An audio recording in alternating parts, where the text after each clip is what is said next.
আমার ছেলের কাছে যখন আমি গল্প করেছি যে আমরা হারিকেনে পড়াশোনা করতাম, সে হারিকেন কি চেনে না। দেখেন আমরা ছোটোর সময় পড়াশুনো করেছি।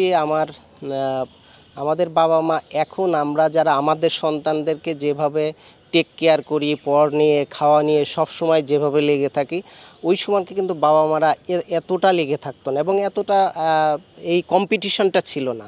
শুধু বাবা মা বলতো পড়তে বসো, পড়ো, এতটুকুই। আর এখন আমার যেটা মনে হয় যে এই কম্পিটিশনের কারণে এখন আমরা বেশি করে বাবা মাদের মধ্যে বেশি কম্পিটিশনটা কাজ করে। আমি তো পড়াশুনো করেছি, আমি পার্টিতে বসে পড়াশুনো করেছি এবং আমরা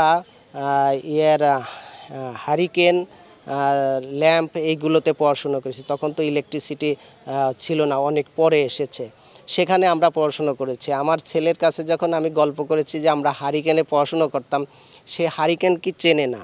এটার জন্য এবার আমার বাড়িতে গিয়েছে, বাড়িতে গিয়ে তার দাদিকে বলেছে, দাদি বাড়িতে কোনো হারিকেন আছে কিনা আমি দেখছি। আমার আম্মা সে পুরাতন একটা হারিকেন তাকে দেখিয়েছে, সে সেটা সঙ্গে নিয়ে আসছে।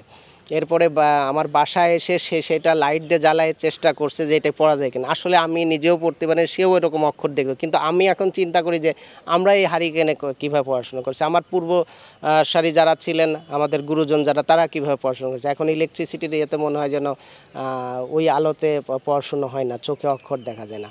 তবে পড়াশোনাটা সম্পূর্ণ নিজের উদ্যোগ, নিজের মানসিকতা। যে স্টুডেন্ট নিজের থেকে তার চেষ্টা আগ্রহ না আসে, সে কিন্তু ভালো রেজাল্ট কখনোই করতে পারবে না।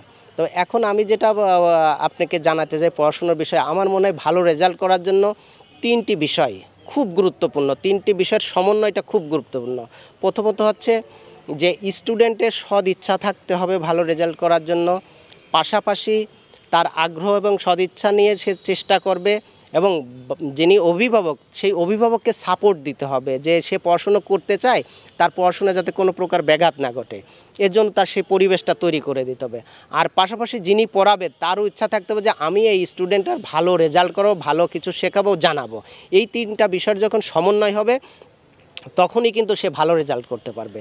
যদি কোনো স্টুডেন্ট পড়তে চায়, দেখা যায় বাবা মা পরিবেশ দিল না, আবার বাবা মা পরিবেশ দিয়েছে, শিক্ষক যিনি শিখাইতে চাচ্ছেন উনি মন থেকে আগ্রহ করে উনি শিখাচ্ছেন না, জানাচ্ছেন না, ওনার আগ্রহেরও ঘাটতি আছে, তখন কিন্তু সমস্যা তৈরি হবে। যার কারণে তিনটা বিষয়ই খুব জরুরি।